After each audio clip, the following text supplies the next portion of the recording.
이번 한국인 구금 사태에 대한 전 세계의 반응이 뜨겁습니다. 트럼프 정부에 대해 강한 비난이 이어지고 있는데요. 정말 무서운 건 실제로 공장까지 철수시킨다는 한국의 반응이라는데 한국이 강경하게 나오는 데는 그만한 이유가 있었습니다. 도대체 무슨 일인지 바로 알아보겠습니다. 구독과 좋아요로 한국을 응원해주세요. 오전 8시 30분 전은 평소처럼 백악관 웨스트윙 지하 1층에 있는 NSC 상황실로 향하고 있었습니다. 복도를 걸으면서도 그냥 일상적인 하루가 될 거라고 생각했어요. 아시아 담당 선임 분석관으로 일한 지 벌써 15년째인데 대부분의 아침은 비슷비슷했거든요. 그런데 상황실 문을 열자마자 뭔가 이상하다는 걸 느꼈습니다. 평소보다 사람들이 많이 모여 있었고 다들 심각한 표정을 짓고 있었어요. 제임스가 저를 보자마자 급하게 다가왔습니다. 긴급 상황이 발생했다며 CIA 동부가 담당 요원이 이미 와서 기다리고 있다고 하더군요. 저는 서둘러 브리핑 자료를 정리하고 회의실로 들어갔어요. 둥근 테이블에는 이미 핵심 인사들이 모여 있었습니다. 국가안보보좌관과 국무부 차관보 그리고 CIA 요원까지 총 8명 정도였죠. 분위기가 매우 긴장되어 있었어요. CIA 요원이 먼저 입을 열었습니다. 현지에서 현대차 한국인 직원들이 구금됐다고 했어요. 숫자는 명확하지 않지만 최소 몇 명 이상이라고 하더군요. 이유는 산업 스파이 혐의지만 조작 가능성이 크다는 분석이었습니다. 저는 순간 머리가 복잡해졌어요. 현대차 직원 구금이라니 이건 단순한 사건이 아니었거든요. 특히 최근 미국과 한국 간 통상 갈등이 격화되고 있던 상황에서 말이에요. 국가안보보좌관이 추가 설명을 요청했습니다. CIA 요원은 구금 장소와 시점에 대해서는 확실하지 않다고 했어요. 다만 현지 언론에서 이미 보도를 시작했고 한국 정부도 곧 공식 입장을 발표할 것 같다고 분석했습니다. 저는 이 소식을 듣고 불길한 예감이 들었어요. 한국은 이런 일에 대해서는 절대 가만히 있지 않을 나라였거든요. 그런데 옆자리에 앉아있던 국무부 차관보가 의외의 반응을 보였습니다. 한국은 결국 우리말을 따를 수밖에 없다며 냉소적으로 웃더군요. 다른 참모들도 비슷한 반응이었어요. 한국이 미국에 경제적으로 의존하고 있어서 강하게 나오지 못할 거라는 분석이었습니다. 저는 그들의 자신만만한 태도가 이상했어요. 20년 넘게 한국을 담당해온 제 경험으로는 한국이 그렇게 만만한 상대가 아니었거든요. 특히 국민 감정이 개입되면 예상보다 훨씬 강하게 나올 수 있는 나라였습니다. 회의가 진행되면서 더 구체적인 정보들이 나왔어요. 구금된 현대차 직원들은 대부분 기술자들이라고 했습니다. 전기차 관련 기술을 다루는 사람들이었죠. 산업 스파이 혐의라고 하지만 실제로는 정치적 목적이 강해 보인다는 게 CIA 요원의 판단이었어요. 그 순간 저는 아찔한 생각이 들었습니다. 제 아들 마이클이 엘라베마에 있는 현대차 공장에서 엔지니어로 일하고 있었거든요. 이 사건이 확대되면 미국 내 현대차 사업에도 영향을 미칠 수 있었어요. 개인적으로도 직업적으로도 이건 심각한 문제였습니다. 회의 중간에 국가안보보좌관이 제게 질문했어요. 한국의 예상 반응에 대해 분석해달라고 하더군요. 저는 신중하게 답변했습니다. 한국 정부는 이 문제를 매우 심각하게 받아들일 것이고 단순히 외교적 항의에 그치지 않을 가능성이 높다고 했어요. 특히 현대차는 한국의 대표 기업 중 하나라서 국민 감정이 크게 악화될 수 있다고 경고했습니다. 하지만 다른 참석자들은 제 분석에 별로 관심을 보이지 않았어요. 한 참모는 한국이 설마 미국과 정면 충돌할 용기가 있겠냐며 비웃었습니다. 또 다른 사람은 현대차가 미국 시장을 포기할 수는 없을 거라며 낙관적인 전망을 내놨어요. 저는 점점 불안해졌습니다. 이들이 한국을 너무 과소평가하고 있다는 생각이 들었거든요. 회의가 끝나갈 무렵 CIA 요원이 마지막 정보를 전달했어요. 현지에서 한국 언론들이 이미 속보를 내보내기 시작했다는 소식이었습니다. KBS와 MBC 그리고 SBS 모두 긴급 뉴스로 다루고 있다고 하더군요. 한국 온라인 커뮤니티에서도 반응이 뜨거워지고 있다는 보고도 있었어요. 저는 이 소식을 듣고 더욱 심각해졌습니다. 한국에서 이런 식으로 언론이 움직이기 시작하면 정부도 강경 대응을 할 수밖에 없었거든요. 국민 여론이 악화되면 외교적 타협도 어려워질 테니까요. 회의실을 나서면서 저는 복잡한 심정이었어요. 동료들은 여전히 낙관적인 분위기였지만 제가 보기에는 상황이 예상보다 훨씬 심각해질 가능성이 높았습니다. 특히 제 아들이 현대차에서 일하고 있다는 사실 때문에 개인적인 걱정도 컸어요. 사무실로 돌아와서 저는 급하게 한국 언론 사이트들을 확인해 봤습니다. 예상대로 모든 주요 언론이 톱뉴스로 다루고 있었어요. 댓글들을 보니 한국 네티즌들의 반응이 상당히 격렬했습니다. 반미 감정까지 표출되고 있는 상황이었죠. 이건 정말 심각한 신호였어요. 그날 오후 저는 버지니아주 알렉산드리아에 있는 집으로 돌아가고 있었습니다. 평소보다 일찍 퇴근한 건 아니었지만 하루 종일 머릿속이 복잡했어요. 아침에 있었던 긴급 브리핑이 계속 맴돌았거든요. 특히 현대차 직원 구금 소식은 개인적으로도 남의 일 같지 않았습니다. 집 앞 주차장에 차를 세우고 현관문을 열었는데 거실에서 뉴스 소리가 들려왔어요. 아내 수잔이 저녁 준비를 하면서 TV를 켜놓은 것 같았습니다. 그런데 그 순간 앵커의 목소리가 귀에 들어왔어요. 현대차 직원 구금 사태와 미국 그리고 한국 갈등으로 번지나라는 멘트였습니다. 저는 급하게 거실로 달려가서 TV 화면을 바라봤어요. CNN에서 속보로 다루고 있었는데 화면 하단에는 빨간색 자막이 흘러가고 있었습니다. 한국 정부, 미국의 강력 항해 예정이라는 내용이었죠. 리포터가 현장에서 중계하고 있었는데 배경으로 현대차 로고가 보이는 건물이 보였어요. 수잔이 부엌에서 나와서 저를 보며 물어봤습니다. 여보, 이거 심각한 일인가요? 표정이 걱정스러워 보였어요. 저는 대답하기 전에 잠시 망설였습니다. 아내에게 어디까지 말해야 할지 고민되었거든요. 기밀사항도 있고 무엇보다 가족을 불안하게 하고 싶지 않았어요. 그런데 그 순간 계단에서 발소리가 들렸습니다. 아들 마이클이 내려오고 있었어요. 평소 같으면 이어폰을 끼고 음악을 들으며 내려오는데 이번에는 표정이 심각했습니다. 뉴스를 들었나 보더군요. 마이클이 거실로 와서 TV를 가리키며 말했어요. 아빠, 이 일 때문에 우리도 일자리를 잃는 거 아니에요? 목소리에 불안감이 역력했습니다. 저는 아들의 걱정스러운 표정을 보며 마음이 아팠어요. 28살인 마이클은 3년 전부터 엘라베마 현대차 공장에서 전기차 배터리 시스템 엔지니어로 일하고 있었거든요. 좋은 직장을 얻었다며 그렇게 기뻐했던 모습이 떠올랐습니다. TV에서는 계속해서 관련 뉴스가 나오고 있었어요. 이번에는 한국에서 촬영된 영상이 나왔는데 시위대들이 미국 국기를 불태우는 장면이었습니다. 앵커는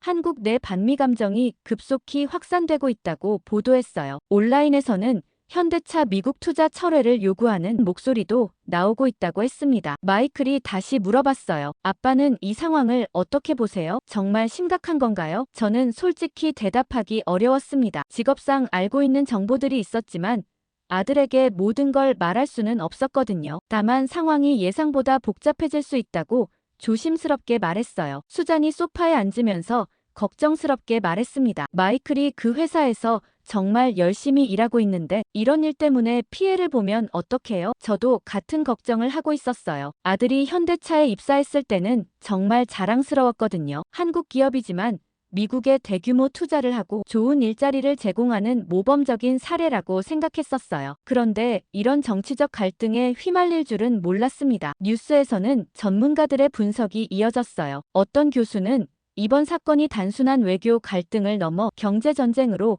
번질 수 있다고 경고했습니다. 특히 자동차 산업처럼 양국이 깊이 연결된 분야에서는 예상치 못한 파급 효과가 있을 수 있다고 분석했어요. 마이클이 휴대폰을 꺼내서 뭔가를 확인하고 있었습니다. 회사 동료들과 메시지를 주고받는 것 같았어요. 잠시 후 마이클이 말했습니다. 동료들도 다들 불안해하고 있대요. 특히 한국에서 파견 나온 엔지니어들은 더 심각하게 받아들이고 있다고 하더군요. 일부는 본국 복귀를 검토하고 있다는 소문도 있다고 했어요. 저는 이 말을 듣고 더욱 심각해졌습니다. 한국 기업들이 미국 사업을 축소하거나 철수하기 시작하면 파급 효과가 상당할 것 같았거든요. 특히 현대차처럼 대규모 투자를 한 기업들의 움직임은 지역 경제에 직접적인 타격을 줄 수 있었어요. 저녁 시간이 되어서 온 가족이 식탁에 앉았는데 분위기가 평소와는 달랐습니다. 보통은 하루 있었던 일들을 즐겁게 나누는 시간인데 이번에는 모두가 조용했어요. 수잔이 먼저 입을 열었습니다. 여보,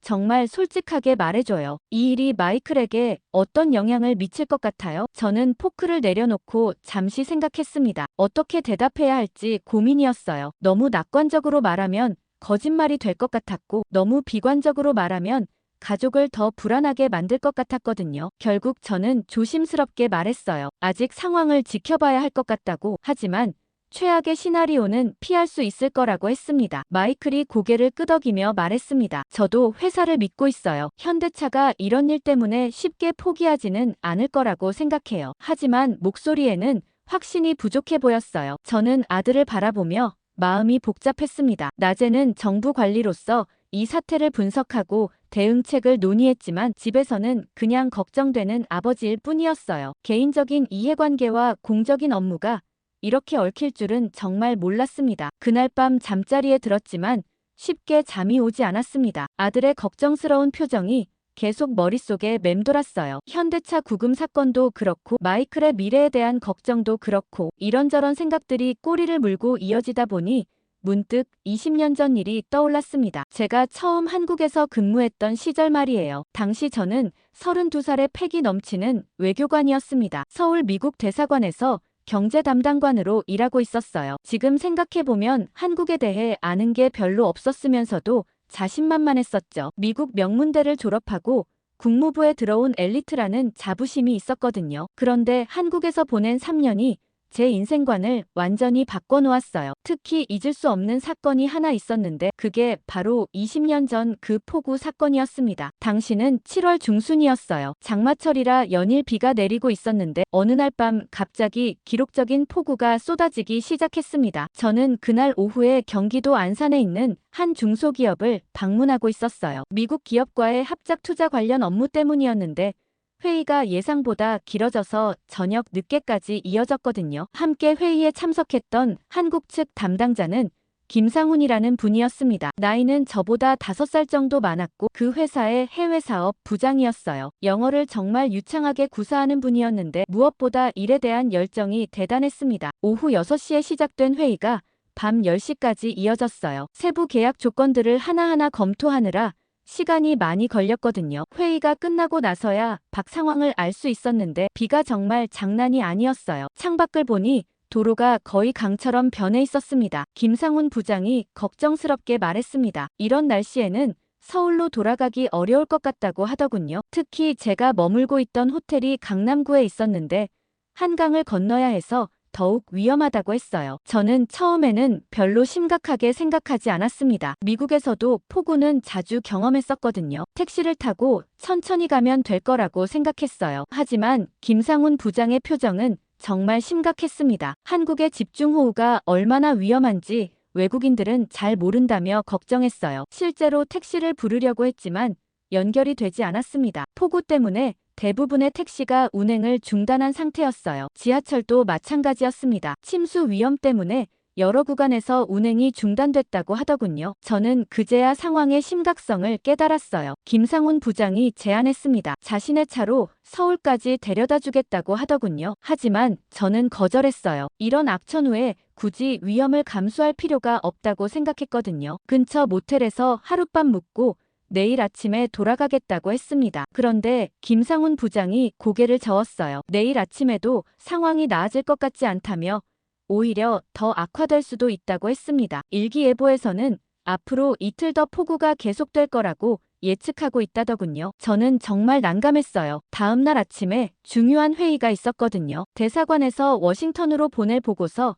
마감도 있었고요. 김상훈 부장이 다시 한번 제안했습니다. 위험하긴 하지만 자신이 조심해서 운전하겠다고 한국도로 사정을 잘 아니까 안전한 경로로 가겠다고 했어요. 저는 그분의 진심을 느낄 수 있었습니다. 단순히 업무적인 관계를 넘어서 진짜 도와주고 싶어 하는 마음이었어요. 결국 저는 김상훈 부장의 제안을 받아들였습니다. 밤 11시쯤 그분의 소나타를 타고 서울로 향했어요. 정말 무서웠습니다. 앞이 거의 보이지 않을 정도로 비가 쏟아지고 있었거든요. 도로 곳곳이 침수되어 있었고 일부 구간에서는 차가 물속을 헤쳐 나가야 했어요. 김상훈 부장은 정말 조심스럽게 운전했습니다. 평소 같으면 1시간이면 갈 거리를 3시간 넘게 걸려서 갔어요. 중간중간 위험한 구간에서는 차를 세우고 상황을 확인하기도 했습니다. 저는 그분의 세심함에 감동받았어요. 새벽 2시가 넘어서야 호텔에 도착할 수 있었습니다. 김상훈 부장은 저를 안전하게 데려다준 후에도 호텔 로비까지 따라 들어와서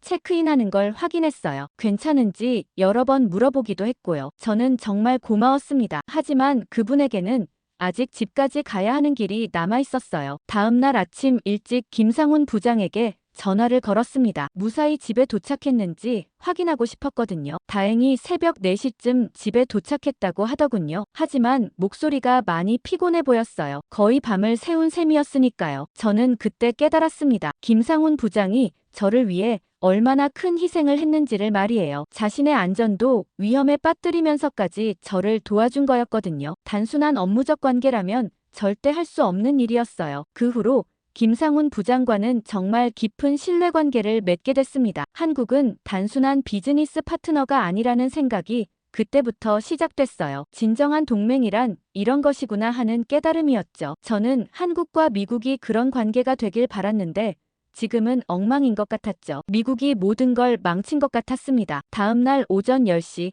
저는 국회의사당 하트 상원 오피스 빌딩으로 향하고 있었습니다. 상원 외교위원회에서 긴급 청문회를 개최한다는 통보를 받았거든요. 현대차 구금 사태와 관련해서 행정부의 입장을 설명하라는 요청이었어요. 평소 같으면 이런 청문회는 며칠 전에 미리 통보가 오는데 이번에는 전날 저녁에 갑자기 연락이 왔습니다. 상황이 얼마나 급박한지 알 수 있었어요. 청문회장에 들어서니 이미 기자들과 방청객들로 가득 차 있었습니다. 카메라도 여러 대 설치되어 있었고 주요 방송사들이 모두 나와 있었어요. 분위기가 상당히 긴장되어 있었습니다. 증인석에는 저를 포함해서 국무부 차관보, 상무부 관계자 등이 앉았어요. 위원장이 개회를 선언하면서 이번 사태의 심각성을 강조했습니다. 미국 기업과 한국 기업 간의 갈등이 양국 관계 전체로 번지고 있다며 우려를 표했어요. 첫 번째 질문은 공화당 소속 톰슨 의원이 던졌습니다. 한국이 이번 일로 경제 보복을 할 가능성이 있느냐고 물어보더군요. 저는 신중하게 답변했어요. 한국 정부가 공식적으로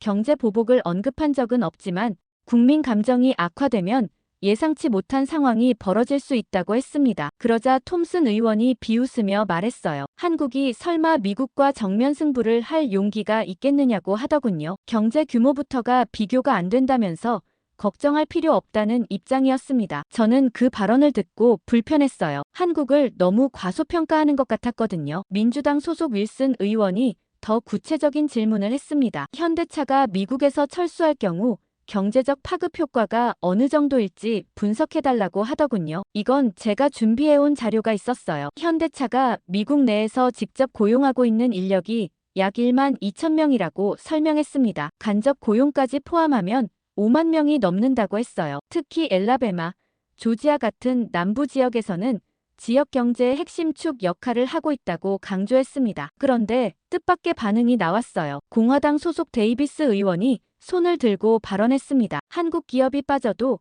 멕시코나 인도 기업으로 대체하면 된다고 하더군요. 오히려 이참에 미국 기업들에게 더 많은 기회를 줄 수 있다는 논리였어요. 저는 깜짝 놀랐습니다. 그런 단순한 문제가 아니었거든요. 현대차의 기술력과 공급망, 그리고 브랜드 가치는 쉽게 대체할 수 있는 게 아니었어요. 저는 목소리를 높여서 반박했습니다. 아닙니다. 한국 기업이 차지하는 일자리와 기술력은 단순 대체 불가합니다. 특히 전기차 분야에서 현대차의 기술은 세계 최고 수준이라고 설명했어요. 배터리 기술부터 자율주행까지 모든 분야에서 경쟁력을 갖추고 있다고 강조했습니다. 하지만 위원들의 반응은 시큰둥했어요. 여전히 한국을 하청업체 정도로 보는 시선이 느껴졌습니다. 한 의원은 대놓고 말했어요. 한국은 결국 미국 시장에 의존할 수밖에 없지 않느냐고.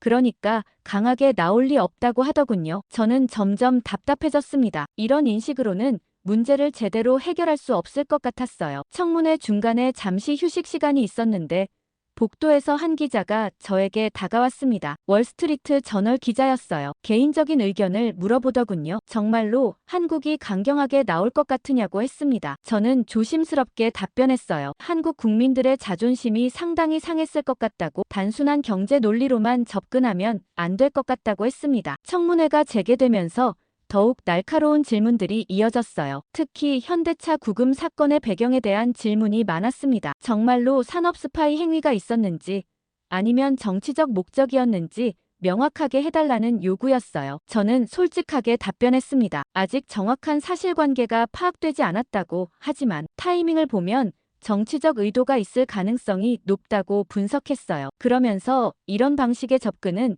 양국 관계에 도움이 되지 않는다고 덧붙였습니다. 청문회 막바지에 정말 중요한 순간이 왔어요. 외교위원장이 마지막 질문을 던졌습니다. 앞으로 어떻게 대응해야 한다고 생각하느냐고 물어보더군요. 저는 잠시 망설였습니다. 솔직한 의견을 말해야 할지 아니면 안전한 답변을 해야 할지 고민됐거든요. 결국 저는 진심을 말하기로 했어요. 한국을 진정한 파트너로 인정하고 상호 존중에 기반한 해결책을 찾아야 한다고 강조했습니다. 일방적인 압박이나 무시하는 태도로는 문제가 더 악화될 뿐이라고 경고했어요. 위원들의 표정이 다양했습니다. 일부는 고개를 끄덕이며 공감하는 모습이었지만 다른 일부는 여전히 회의적인 표정이었어요. 특히 강경파 의원들은 한국이 결국 굴복할 거라는 확신에 차 있는 것 같았습니다. 청문회가 끝나고 나서 저는 복잡한 심정이었어요. 제가 전달하고 싶었던 메시지가 제대로 전달됐는지 확신할 수 없었거든요. 특히 일부 의원들의 오만한 태도가 걱정됐습니다. 이런 인식으로는 상황이 더 악화될 가능성이 높아 보였어요. 청문회에서 돌아온 다음 날 오전, 저는 사무실에서 언론 모니터링 보고서를 검토하고 있었습니다. 하룻밤 사이에 상황이 급격히 변했더군요. 현대차 직원 구금 사건이 이제 단순한 외교 뉴스가 아니라 미국 주요 언론의 톱 헤드라인을 장식하고 있었어요. CNN이 가장 먼저 심층 보도를 내보냈습니다. 특파원이 현지에서 직접 취재한 내용이었는데 저는 이런 엇갈리는 정보들이 오히려 더 큰 혼란을 부추기고 있다고 생각했어요. 뉴욕타임스는 더 분석적인 접근을 했습니다. 이번 사건의 배경에 대해 자세히 다뤘는데 최근 몇 달간 미국과 한국 간의 통상 갈등이 격화되어 온 과정을 상세히 설명했어요. 특히 자동차 관세 문제와 기술 이전 요구 등이 양국 관계를 악화시켜왔다는 분석이었습니다. 워싱턴 포스트는 한 발 더 나아갔어요. 백악관 내부 소식통을 인용해서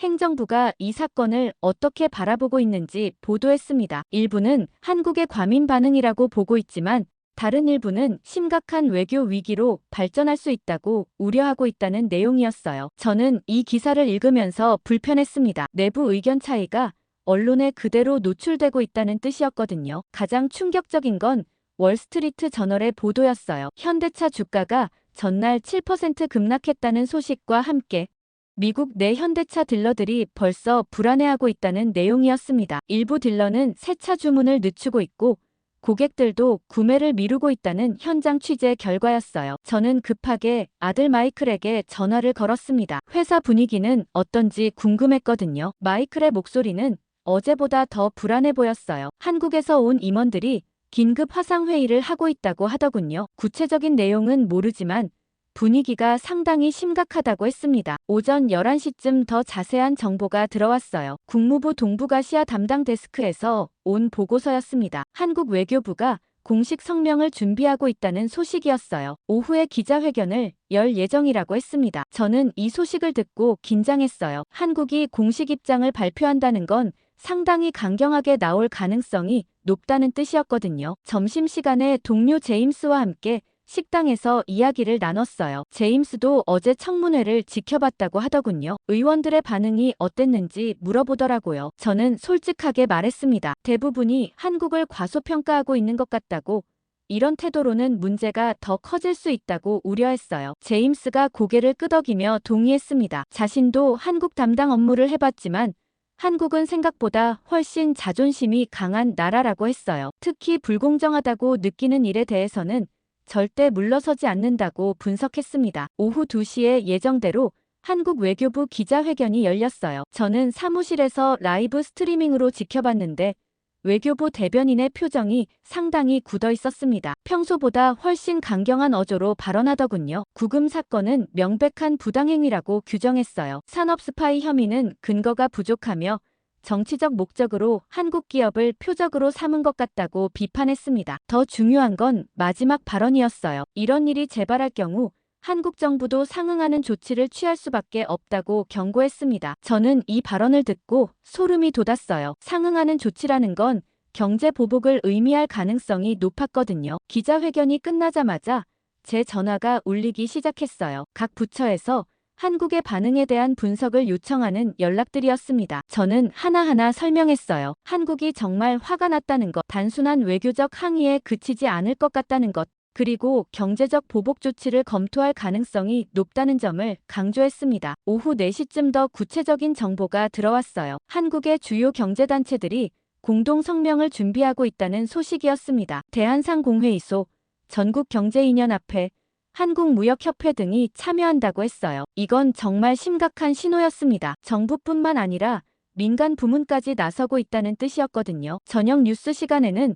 더욱 충격적인 소식이 나왔어요. 현대차뿐만 아니라 삼성, LG 등 다른 한국 기업들도 미국 사업 재검토를 언급했다는 보도였습니다. 아직 공식 발표는 아니었지만 업계 관계자들 사이에서 그런 이야기가 나오고 있다는 내용이었어요. 저는 이 뉴스를 보고 정말 심각해졌습니다. 한국 입장에서는 자국민의 인권과 자존심이 걸린 문제였던 거죠. 그날 밤 집에 돌아가서도 계속 뉴스를 확인했어요. 한국 언론들의 반응이 점점 격해지고 있었습니다. 일부 언론은 미국의 경제 패권주의라고 비판하기도 했어요. 온라인 댓글들도 반미 감정이 상당히 확산되어 있는 모습이었습니다. 저는 침대에 누워서 생각했어요. 이 상황이 어디까지 갈 것인지, 그리고 정말로 경제전쟁으로 번질 수 있는지 말이에요. 특히 제 아들의 미래가 걱정됐습니다. 마이클의 직장뿐만 아니라 미국 경제 전체에 미칠 파급 효과를 생각하니 잠이 오지 않았어요. 다음 날 오후,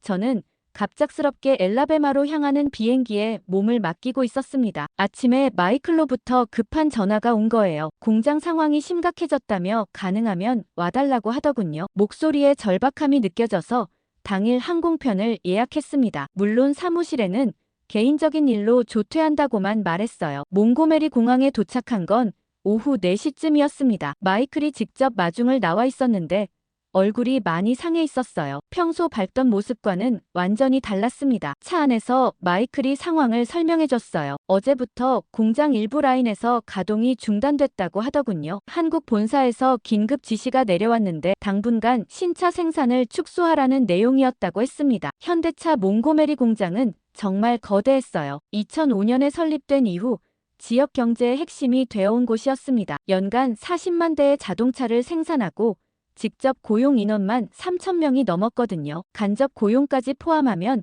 이 지역 일자리의 상당 부분을 차지하고 있었어요. 공장 앞에 도착하니 평소와는 다른 분위기였습니다. 주차장에 사람들이 모여서 뭔가 격렬하게 토론하고 있었어요. 가까이 가서 들어보니 파업에 대한 이야기들이었습니다. 누군가 큰 소리로 말하고 있었어요. 한국 본사가 철수하면 우린 다 실업자다. 다른 사람들도 맞장구를 치고 있었습니다. 마이클이 저를 공장 내부로 안내했어요. 보안 게이트를 통과할 때 경비원이 인사를 건넸는데 표정이 어두웠습니다. 평소 같으면 농담도 주고받고 했는데 이번에는 그냥 고개만 끄덕이더군요. 조립 라인을 지나가면서 마이클이 설명했습니다. 원래 3개 라인이 모두 돌아가야 하는데 지금은 2개만 가동되고 있다고 했어요. 전기차 라인은 완전히 멈춘 상태라고 하더군요. 이 라인에서 일하던 직원들은 모두 대기 상태가 됐다고 했습니다. 직원 휴게실에서 만난 동료들의 분위기도 심각했어요. 20년째 이 공장에서 일하고 있다는 톰이라는 분이 말했습니다. 이런 상황은 처음 겪어본다고. 2008년 금융위기 때도 이 정도는 아니었다고 하더군요. 그때는 일시적 감산이었지만 이번에는 근본적으로 다른 문제라고 분석했어요. 마리아라는 여직원은 더 직접적으로 걱정을 표현했습니다. 자신은 싱글맘인데 이 일자리를 잃으면 아이들을 어떻게 키우겠냐며 눈물을 글썽였어요. 현대차에서 15년을 일했는데 다른 곳에서 이런 좋은 조건을 찾기는 어려울 거라고 했습니다. 가장 충격적이었던 건 한국에서 파견 나온 엔지니어들의 반응이었어요. 김상민이라는 분을 만났는데 5년 전부터 이곳에서 근무하고 있다고 했습니다. 본사에서 계속 연락이 오고 있는데 상황에 따라서는 본국 복귀를 고려해야 할 수도 있다고 하더군요. 저는 김상민 씨와 조용한 곳에서 대화를 나눴어요. 본사의 분위기가 어떤지 궁금했거든요. 김상민 씨는 조심스럽게 말했습니다. 서울에서는 이번 사건을 매우 심각하게 보고 있다고, 단순한 비즈니스 문제가 아니라 한국 기업 전체에 대한 공격으로 받아들이고 있다고 했어요. 오후 6시쯤 더 심각한 상황이 벌어졌습니다. 노조 대표들이 긴급 회의를 소집한 거예요. 공장 내 회의실에 직원들이 몰려들기 시작했습니다. 저도 마이클과 함께 뒤쪽에서 지켜봤어요. 노조 위원장이 앞에 서서 발언했습니다. 현재 상황에 대해 정확한 정보를 공유하고 앞으로의 대응책을 논의하자고 했어요. 하지만 곧 회의실 분위기가 격해졌습니다. 한 직원이 벌떡 일어서서 소리쳤어요. 우리가 뭘 잘못했다고 이런 일을 당해야 하냐고. 정치인들의 싸움 때문에 왜 우리가 피해를 봐야 하냐고 분노를 표출했습니다. 다른 직원들도 동조했어요. 누군가는 워싱턴 정치인들에게 항해 편지를 보내자고 제안했고, 또 다른 사람은 지역 언론에 상황을 알리자고 했습니다. 가장 과격한 의견도 나왔어요. 한 젊은 직원이 말했습니다. 이참에 파업을 해서 정부가 얼마나 심각한 상황인지 보여주자고 했어요. 우리가 가만히 있으면 정치인들은 우리 존재조차 모른다고 주장했습니다. 저는 이런 분위기를 보면서 정말 심각하다고 느꼈어요. 단순히 경제적 문제가 아니라 사회적 갈등으로 번질 가능성이 보였거든요. 특히 이 지역은 보수적인 성향이 강한 곳인데 반정부 감정까지 생기고 있었어요. 회의가 끝난 후 마이클과 함께 공장을 나서면서 대화를 나눴습니다. 마이클이 진심 어린 목소리로 말했어요. 아버지, 이건 단순한 일자리가 아니에요. 우리 지역 전체가 무너지는 문제라고 했습니다. 현대차가 들어온 후 이 지역이 얼마나 발전했는지, 그리고 지금 얼마나 많은 사람들이 의존하고 있는지 설명했어요. 저는 아들의 말을 들으면서 마음이 무거웠습니다. 워싱턴에서는 숫자와 보고서로만 접하던 일들이 여기서는 생생한 현실이었거든요. 실제 사람들의 삶이 걸린 문제였어요. 그날 밤 호텔에서 저는 깊이 생각했습니다. 정책 결정자들이 이런 현장의 목소리를 제대로 듣고 있는지, 그리고 외교 갈등의 진짜 피해자가 누구인지 말이에요. 엘라베마에서 돌아온 다음 날 아침, 저는 평소보다 일찍 사무실에 도착했습니다. 현장에서 본 것들이 머릿속에서 정리가 안 되어서 잠을 제대로 못 잤거든요. 특히 마이클과 동료들의 절박한 표정이 계속 떠올랐어요. 이건 단순한 외교 문제가 아니라 수많은 사람들의 생계가 걸린 일이었습니다. 오전 9시에 긴급회의 소집 통보가 왔어요. 백악관 웨스트윙 2층 루즈벨트룸에서 고위급 대책회의가 열린다는 내용이었습니다. 참석자 명단을 보니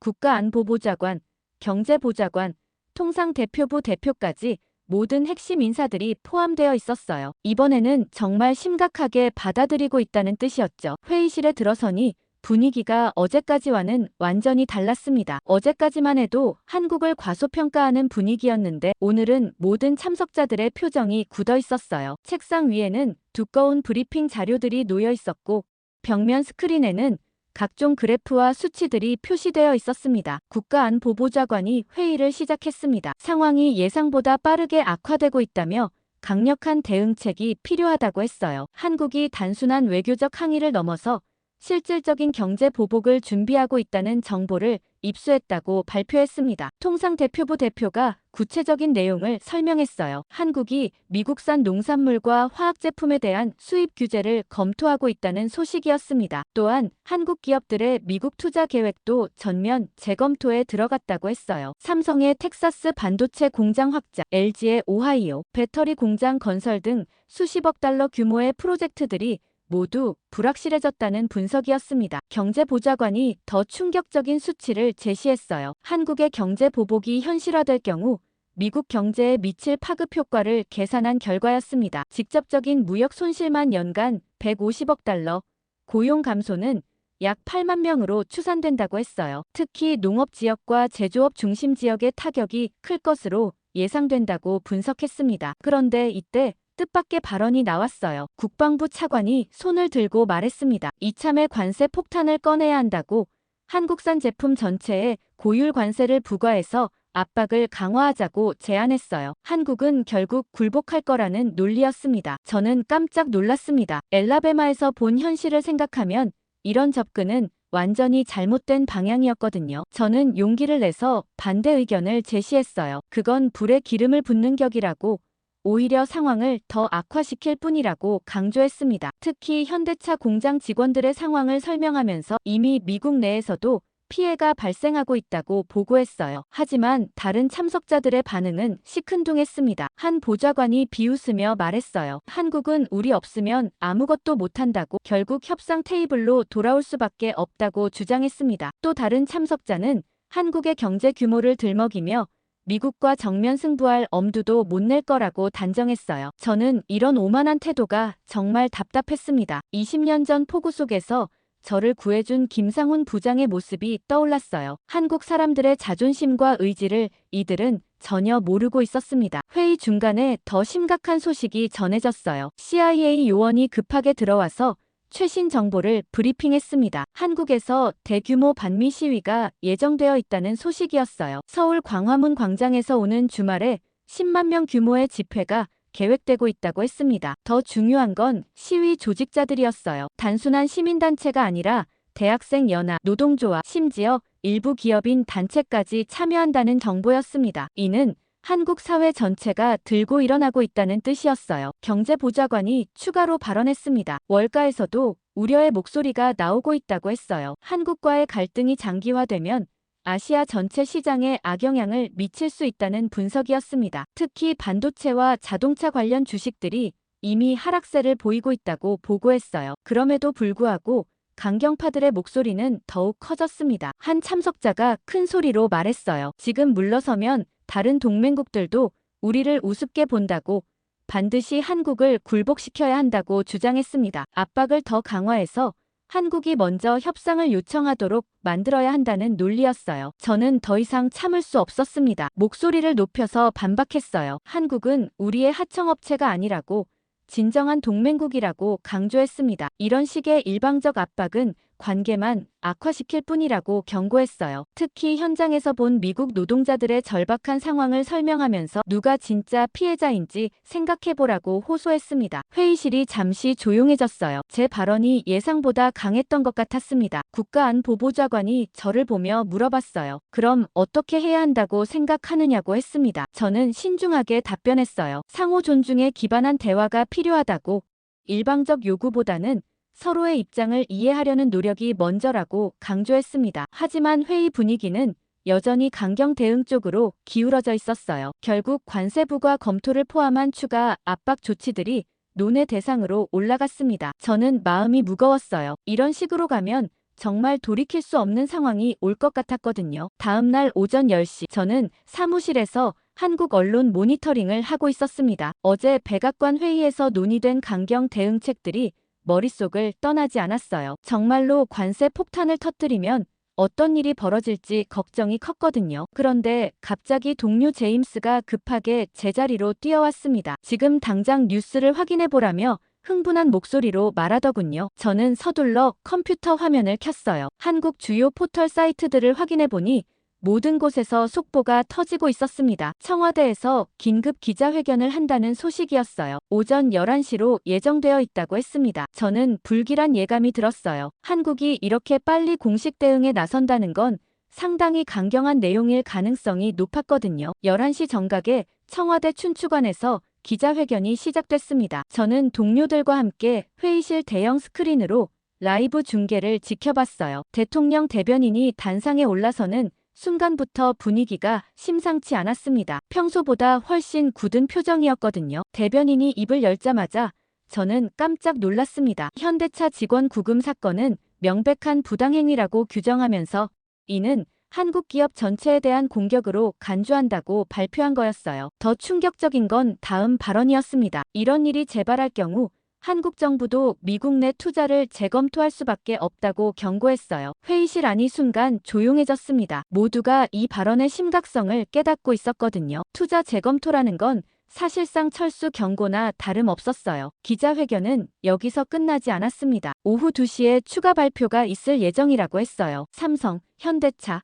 LG 등 주요 기업들이 공동 입장을 발표할 거라는 소식이었습니다. 저는 이 소식을 듣고 정말 심각해졌어요. 정부뿐만 아니라 민간 기업들까지 나서고 있다는 뜻이었거든요. 점심시간도 제대로 못 먹고 계속 상황을 지켜봤습니다. 한국 온라인 커뮤니티들의 반응도 폭발적이었어요. 네이버, 다음 등 주요 포털 사이트 댓글들을 보니 반미 감정이 상당히 격해져 있었습니다. 일부는 미국 제품 불매 운동을 제안하기도 했어요. 오후 2시 정각 예정대로 한국 주요 기업들의 공동 기자회견이 열렸습니다. 장소는 서울 중구에 있는 대한상공회의소였어요. 삼성전자, 현대자동차, LG전자, SK하이닉스 등 재벌 그룹 총수들이 모두 참석했습니다. 이런 규모의 공동 기자회견은 정말 드문 일이었어요. 대한상공회의소 회장이 대표로 발언했습니다. 목소리에 강한 의지가 담겨 있었어요. 한국 기업들이 미국에서 부당한 대우를 받고 있다며 이는 자유무역 정신에 어긋난다고 비판했습니다. 그리고 마지막에 폭탄 발언이 나왔어요. 상황이 개선되지 않으면 미국 내 투자 계획을 전면 재검토할 수밖에 없다고 선언한 거였습니다. 구체적인 숫자들도 제시됐어요. 삼성의 텍사스 반도체 공장 확장 계획 180억 달러, LG의 오하이오 배터리 공장 건설 30억 달러, 현대차의 조지아 전기차 공장 55억 달러 등 총 300억 달러 규모의 투자가 검토 대상이라고 했습니다. 저는 이 숫자들을 듣고 소름이 돋았어요. 300억 달러면 미국 경제에 미칠 파급 효과가 상상을 초월할 수준이었거든요. 특히 일자리 창출 효과를 고려하면 수십만 명의 고용이 걸린 문제였어요. 기자회견이 끝나자마자 뉴욕 증시가 요동치기 시작했습니다. 다우지수가 개장 직후부터 급락하기 시작했어요. 특히 자동차와 반도체 관련 주식들이 큰 폭으로 떨어졌습니다. GM, 포드 같은 미국 자동차 회사들도 덩달아 하락했어요. 한국 기업들과의 협력 관계 때문이었습니다. 저는 급하게 제 상관인 데이빗 국장에게 보고했어요. 상황이 예상보다 훨씬 심각하다고,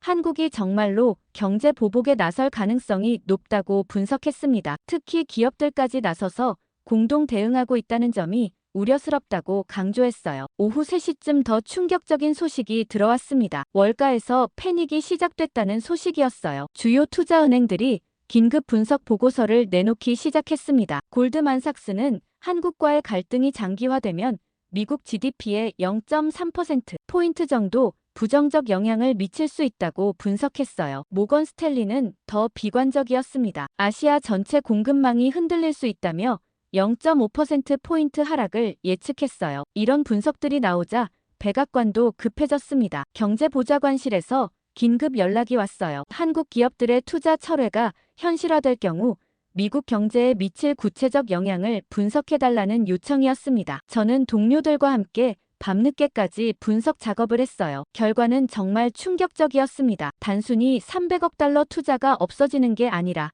연관 산업까지 고려하면 파급 효과가 1000억 달러를 넘을 수 있었어요. 고용 감소도 최소 30만 명에서 최대 50만 명까지 추산됐습니다. 그날 밤 집에 돌아가서도 뉴스를 계속 확인했습니다. 한국 언론들의 보도 톤이 점점 강해지고 있었어요. 일부 방송사는 이번 기회에 미국 의존도를 줄이고 다변화를 추진해야 한다고 주장하기도 했습니다. 가장 우려스러운 건 여론의 변화였어요. 한국 국민들의 반미 감정이 급속도로 확산되고 있었습니다. 온라인 댓글들을 보니 미국 제품 불매 운동이 실제로 시작되고 있는 것 같았어요. 애플, 나이키, 스타벅스 같은 브랜드들이 표적이 되고 있었습니다. 저는 침대에 누워서 20년 전 김상훈 부장과의 기억을 떠올렸어요. 그때 그분이 보여준 진정성과 신뢰, 그리고 지금 벌어지고 있는 상황 사이의 간극이 너무 컸습니다. 정말로 돌이킬 수 없는 지경까지 가고 있는 것 같았어요. 고향의 절망적인 소식들을 접한 지 이틀 후 저는 백악관에서 가장 중요한 회의에 참석하게 됐습니다. 대통령 집무실에서 열리는 최고위급 대책회의였어요. 이번에는 정말 결정적인 순간이었습니다. 한국 상황이 더 이상 방치할 수 없는 수준에 이르렀거든요. 오전 10시에 오벌 오피스에 들어서니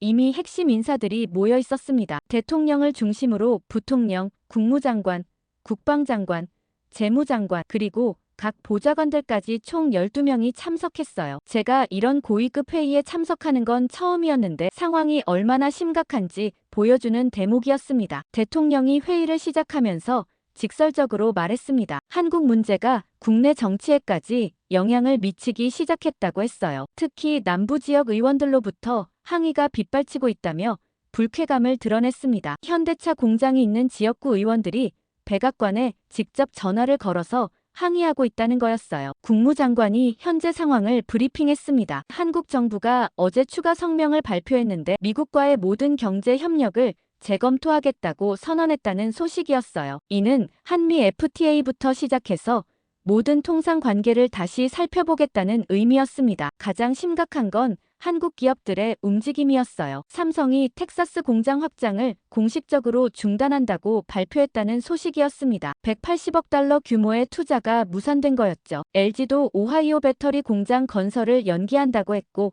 SK 하이닉스도 뉴욕 연구소 신설 계획을 취소했다고 발표했어요. 재무장관이 경제적 파급 효과를 수치로 제시했습니다. 직접적인 투자 손실만 400억 달러에 달한다고 했어요. 고용 창출 효과까지 고려하면 50만 개의 일자리가 사라질 수 있다는 분석이었습니다. 특히 남부 지역의 타격이 클 것으로 예상된다고 경고했어요. 그런데 이때 뜻밖의 발언이 나왔습니다. 국가안보보좌관이 강경하게 말했어요. 이참에 한국을 확실히 굴복시켜야 한다고 관세를 50%까지 올려서 압박을 더 강화하자고 제안했습니다. 한국이 결국 항복할 거라는 확신에 찬 목소리였어요. 상무장관도 동조했습니다. 다른 동맹국들에게 본보기를 보여줘야 한다며 미국이 호락호락하지 않다는 걸 증명해야 한다고 주장했어요. 중국과의 경쟁에서도 미국의 강인함을 과시할 필요가 있다는 논리였습니다. 저는 이런 발언들을 듣고 참을 수 없었습니다. 제가 직접 본 현장 상황을 생각하면 이런 접근은 완전히 잘못된 방향이었거든요. 용기를 내서 반대 의견을 제시했어요. 구금 사태를 공식적으로 해결해야 한다고 강조했습니다. 부당하게 구금된 현대차 직원들의 석방이 우선이라고, 이 문제가 해결되지 않으면 어떤 협상도 의미가 없다고 주장했어요. 그런데 다른 참석자들의 반응은 차가웠습니다. 한 보좌관이 비웃으며 말했어요. 괜히 미국이 약해 보인다고, 우리가 먼저 양보하면 한국이 더 큰 요구를 해올 거라고 반박했습니다. 또 다른 참석자는 이미 언론에 나온 구금 사실을 인정하는 것 자체가 굴욕이라고 주장했어요. 저는 점점 화가 났습니다. 이들이 현실을 전혀 모르고 있다는 생각이 들었거든요. 목소리를 높여서 반박했어요. 한국은 우리의 하청업체가 아니라고, 진정한 동맹국이라고 강조했습니다. 일방적인 압박으로는 문제가 해결되지 않는다고 경고했어요. 특히 현장에서 본 미국 노동자들의 절망적인 상황을 설명하면서 누가 진짜 피해자인지 생각해보라고 호소했습니다. 엘라베마에서 만난 사람들의 얼굴이 떠올랐어요. 15년째 현대차에서 일하고 있다는 톰, 싱글맘으로 아이들을 키우는 마리아, 그리고 제 아들 마이클까지. 이들의 삶이 정치적 갈등 때문에 망가지고 있다는 게 정말 답답했습니다. 대통령이 저를 보며 물어봤어요. 그럼 어떻게 해야 한다고 생각하느냐고 했습니다. 저는 깊은 숨을 쉬고 신중하게 답변했어요. 먼저 구금된 한국 직원들을 석방하고 공식적으로 사과해야 한다고 했습니다. 그리고 상호 존중에 기반한 새로운 대화를 시작해야 한다고 강조했어요. 회의실이 잠시 조용해졌습니다. 제 발언이 예상보다 강했던 것 같았어요. 하지만 저는 더 이상 물러설 수 없었습니다. 그런데 회의 분위기는 여전히 강경 대응 쪽으로 기울어져 있었어요. 대부분의 참석자들이 한국을 과소평가하고 있었습니다. 한 참석자는 대놓고 말했어요. 한국 같은 작은 나라가 미국과 맞설 수 있다고 생각하느냐고. 결국 경제적 압박을 견디지 못할 거라고 단언했습니다. 저는 정말 답답했어요. 이런 오만한 태도로는 절대 문제가 해결되지 않을 텐데 말이에요. 회의 막바지에 저는 마지막 카드를 꺼냈습니다. 이미 언론에 나온 구금 사실을 더 적극적으로 공개하겠다고 선언했어요. 미국 국민들이 진실을 알 권리가 있다고, 그리고 여론을 통해 올바른 방향으로 이끌어가겠다고 말했습니다. 이 발언에 회의실 분위기가 순간 얼어붙었어요. 다들 제가 정말로 그럴 수 있다는 걸 깨닫고 있었거든요. 국가안보보좌관이 경고조로 말했습니다. 그런 행동은 정부 정책에 반하는 거라고, 심각한 결과를 각오해야 한다고 했어요. 하지만 저는 굽히지 않았습니다. 옳지 않은 정책이라면 반대할 수밖에 없다고, 국민의 알 권리가 더 중요하다고 맞섰어요. 회의가 끝나고 나서 저는 복잡한 심정이었습니다. 제 커리어에는 치명적일 수 있는 발언을 했거든요. 하지만 후회는 없었어요. 옳다고 생각하는 일을 했으니까요. 백악관 회의에서 제가 했던 강경 발언이 예상보다 빠른 결과를 가져왔습니다. 이틀 후 오전, 국무부 동북아시아 담당 차관보로부터 개인적인 연락이 왔어요. 조용한 곳에서 만나고 싶다는 내용이었습니다. 평소 같으면 공식적인 루트를 통해 연락하는 분인데 이번에는 직접 제 휴대폰으로 전화를 하시더군요. 점심시간에 포토맥 강변에 있는 작은 카페에서 만났습니다. 차관보님의 표정이 평소보다 많이 피곤해 보였어요. 주문을 마치고 자리에 앉자마자 조용히 말씀하시더군요. 상황이 생각보다 심각하다며 비공개 외교 채널을 가동하기로 했다고 했습니다. 한국 측과 은밀하게 접촉해서 해결책을 모색해보겠다는 거였어요. 저는 이 소식을 듣고 조금 안도했습니다. 적어도 대화의 가능성은 열린 거니까요. 차관보님이 저에게 특별한 부탁을 했어요. 제가 한국에서 근무했던 경험과 인맥을 활용해서 비공식 채널을 만들어달라는 요청이었습니다. 공식 외교 루트로는 한계가 있다며 좀 더 자유로운 분위기에서 진솔한 대화가 필요하다고 하더군요. 저는 즉시 20년 전 저를 도와줬던 김상훈 부장을 떠올렸어요. 지금은 그 회사의 부사장이 되어 있을 텐데 아직도 연락을 주고받고 있었거든요. 개인적으로 신뢰할 수 있는 분이었고 무엇보다 양국 관계에 대한 깊은 이해를 갖고 계신 분이었어요. 그날 저녁 집에 돌아가서 김상훈 부사장님께 조심스럽게 연락을 드렸습니다. 개인적인 안부 인사로 시작해서 점차 현재 상황에 대한 우려를 표현했어요. 부사장님도 상당히 걱정하고 계시더군요. 양국 관계가 이렇게까지 악화될 줄은 몰랐다며 안타까워하셨습니다. 며칠 후 김상훈 부사장님으로부터 의미 있는 연락이 왔어요. 한국 외교부 고위 관계자 중에 대화 의지가 있는 분이 계시다는 소식이었습니다. 비공식적으로나마 미국 측 입장을 들어보고 싶어 한다고 하더군요. 다만 조건이 있었어요. 완전히 비공개로 진행되어야 하고 언론에 절대 노출되어서는 안 된다는 것이었습니다. 일주일 후 드디어 첫 번째 비공식 접촉이 이루어졌습니다. 장소는 워싱턴 DC 교외에 있는 조용한 호텔이었어요. 한국 측에서는 외교부 북미국장과 청와대 외교안보 특보가 참석했고 미국 측에서는 저와 국무부 차관보가 나갔습니다. 회의실에 들어서자마자 분위기가 상당히 긴장되어 있음을 느꼈어요. 하지만 다행히 적대적이지는 않았습니다. 양측 모두 해결책을 찾고 싶어하는 의지가 있어 보였어요. 한국 측에서 먼저 입장을 밝혔습니다. 외교부 북미국장이 차분하지만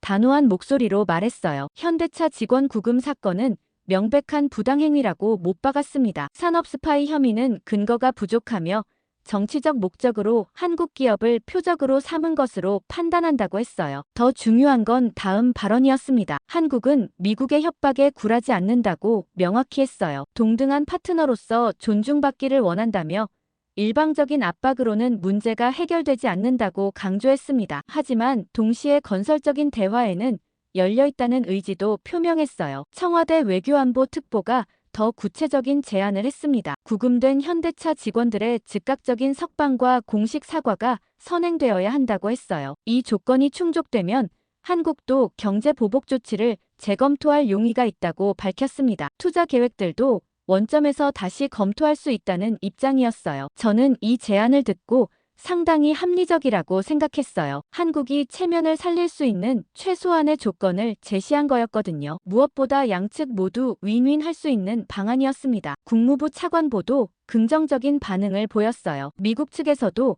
사태의 조속한 해결을 원한다며 제시된 조건들을 진지하게 검토하겠다고 답변했습니다. 다만 구금 사건에 대한 공식 사과는 정치적으로 민감한 사안이라며 시간이 필요하다고 했어요. 회의 중간에 한국 측에서 흥미로운 분석을 제시했습니다. 이번 갈등이 장기화되면 중국이 가장 큰 수혜자가 될 거라는 지적이었어요. 한미 관계가 악화되는 틈을 타서 중국이 한국에 접근할 수 있다는 우려였습니다. 실제로 중국에서 이미 그런 시도들이 있었다고 귀띔했어요. 이 말을 들은 차관보의 표정이 심각해졌습니다. 미국에게는 한국을 중국 쪽으로 밀어내는 건 절대 바람직하지 않은 시나리오였거든요. 동북아 전략 전체가 흔들릴 수 있는 문제였어요. 3시간에 걸친 대화 끝에 양측은 몇 가지 합의점을 도출했습니다. 우선 구금된 현대차 직원들의 조속한 석방을 위해 노력하기로 했어요. 미국 측에서 해당 국가에 압력을 넣겠다고 약속했습니다. 또한 향후 한국 기업들에 대한 부당한 대우가 재발하지 않도록 보장하기로 했어요. 한국 측에서도 긍정적인 신호를 보냈습니다. 미국이 성의를 보인다면 투자 철회 계획을 재고하겠다고 했어요. 삼성, LG, 현대차 등의 프로젝트들도 원래대로 진행할 수 있다는 입장을 밝혔습니다. 다만 이 모든 것은 상호 존중과 신뢰 회복이 전제 조건이라고 강조했어요. 회의가 끝나고 나서 저는 한국 측 관계자들과 개별적으로 대화를 나눴어요. 그들이 강조한 건 한국의 자존심이었습니다. 경제적 이익도 중요하지만 그보다는 동등한 파트너로 인정받는 것이 더 중요하다고 했어요. 미국이 계속 일방적으로 요구만 한다면 끝까지 맞설 각오가 되어 있다는 의지를 보였습니다. 저는 이 대화를 통해 한국이 더 이상 20년 전의 그 나라가 아니라는 걸 새삼 깨달았어요. 충분한 자신감과 대안을 가지고 있었고 원칙을 지키려는 의지가 확고했습니다. 협박이나 압박으로는 절대 굴복하지 않을 거라는 확신이 들었어요. 비공식 접촉이 있은 지 사흘 후 대통령 집무실에서 최종 결정을 위한 회의가 소집된 거였어요. 이번에는 정말로 마지막 기회였습니다. 한국과의 관계를 회복할 것인지 아니면 끝까지 강경하게 밀어붙일 것인지 결정하는 자리였거든요. 오후 2시에 오벌 오피스에 들어서니 분위기가 팽팽했습니다. 지난 몇 주간의 갈등으로 참석자들도 두 진영으로 나뉘어 있는 게 느껴졌어요. 강경파와 온건파 사이의 마지막 대결이었습니다. 대통령이 회의를 시작하면서 직설적으로 말했습니다. 더 이상 지체할 시간이 없다며 오늘 확실한 방향을 정하겠다고 했어요. 여론도 악화되고 있고 경제적 손실도 커지고 있다며 조속한 결론이 필요하다고 강조했습니다. 국가안보보좌관이 먼저 강경파 입장을 대변했습니다. 지금 물러서면 미국의 위신이 땅에 떨어진다며 압박을 더 강화해야 한다고 주장했어요. 한국산 제품에 100% 관세를 부과하고 모든 경제 협력을 중단해서 확실하게 굴복시키자는 극단적인 제안이었습니다. 상무장관도 동조했어요. 다른 동맹국들이 지켜보고 있다며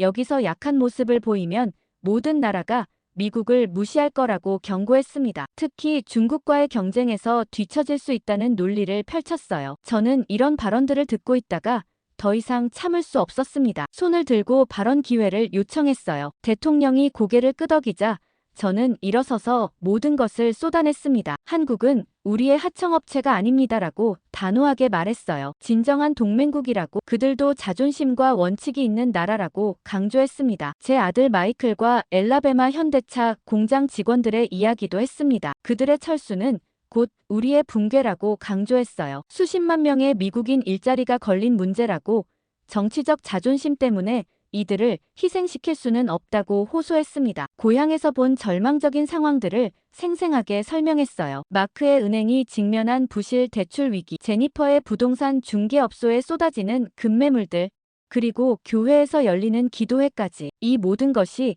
워싱턴의 잘못된 정책 때문이라고 비판했습니다. 가장 중요한 건 비공식 접촉에서 얻은 정보였어요. 한국이 요구하는 조건은 합리적이라고 강조했습니다. 구금된 직원들의 석방과 재발 방지 약속만 있으면 모든 것을 원점으로 돌릴 수 있다고 설명했어요. 300억 달러 규모의 투자도 살릴 수 있고 50만 개의 일자리도 지킬 수 있다고 했습니다. 협박이 아닌 존중이 답이라고 목소리를 높였어요. 상대방을 적으로 만들지 말고 파트너로 인정해야 한다고, 그래야 진정한 승리라고 주장했습니다. 재무장관이 조심스럽게 발언했습니다. 경제적 관점에서 보면 제 분석이 맞다고 동의했어요. 한국과의 갈등이 장기화되면 미국 경제에 미칠 타격이 상당할 거라고 인정했습니다. 특히 남부 지역의 피해는 정치적으로도 부담이 클 거라고 우려했어요. 하지만 강경파들의 저항도 만만치 않았어요. 국가안보보좌관이 다시 반박했습니다. 지금 굽히면 다른 나라들도